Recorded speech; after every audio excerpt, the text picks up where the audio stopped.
Good morning. Just finished our sessions in Marlborough Advisors today and wanted to talk about planning and finding the right diet for you, really, because most people who I chat to, who come to our sessions and join the program, they've tried everything before, be it Weight Watchers, Slimming World. Hi Sarah.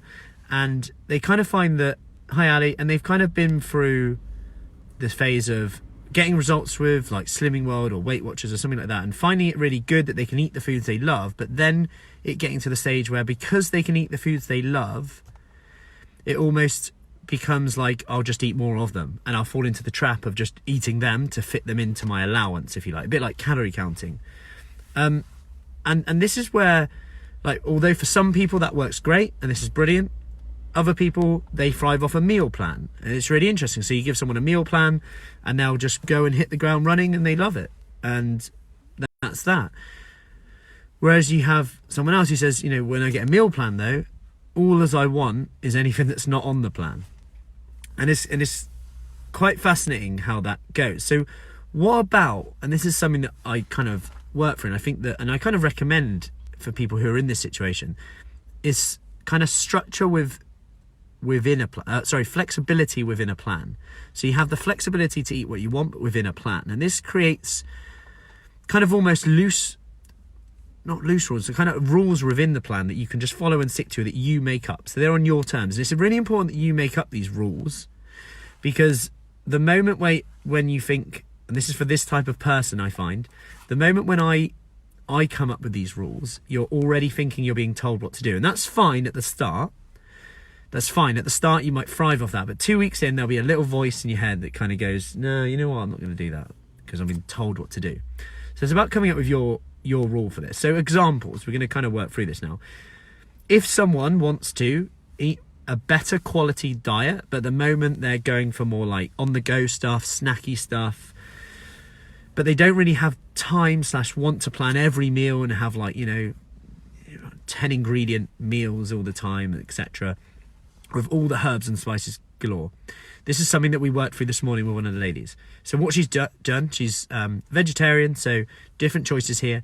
So she has to have her breakfast, which is, she's happy with this, she's chosen it, always yogurt, seeds, protein powder. So she's getting good quality calcium, she's getting good quality protein in there, seeds, nuts, so she's getting kind of a good combination of essential fats as well, and it starts her off for the day. Then lunchtime, this is where she wants to eat more nutrient-dense foods, but doesn't want to be completely full up and doesn't want to prep the foods all the time, but she needs to get her protein in.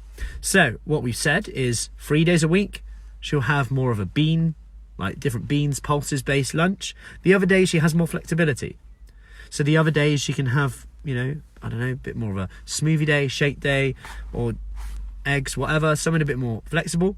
But that just gives her structure in, so that even if she has like a busy, crazy week, or she's not like, when I plan it then, should I have it there? Or she has one day where she doesn't feel like she's had a good day, then she can go, well, I've had my bean lunches 3 days a week.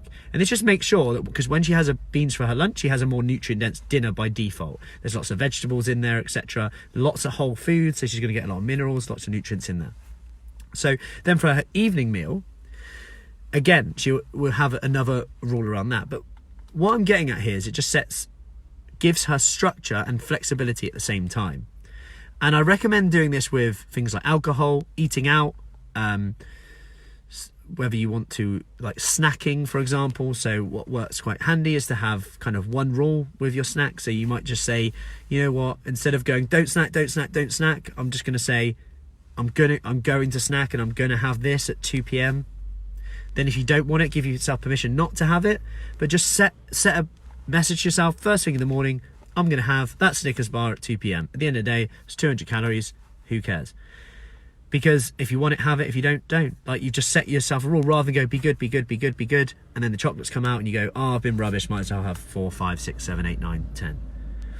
Because when there's loose rules, when there's no rules, you're always going to compare yourself to perfect, which is essentially setting yourself up to fail. Hope that helps. Have a great day, and if you can relate to that, let me know. If like you find those rules like that, like in terms of like if you're given a meal plan, you kind of want everything that's not on it, if you're given flexibility, you kind of just eat the foods that, because you can have it, all of a sudden you're like, oh, it's triggered me and I have to eat it. Let me know what you kind of struggle with most on that in the comments, and then we'll kind of work through it. Take care and speak soon.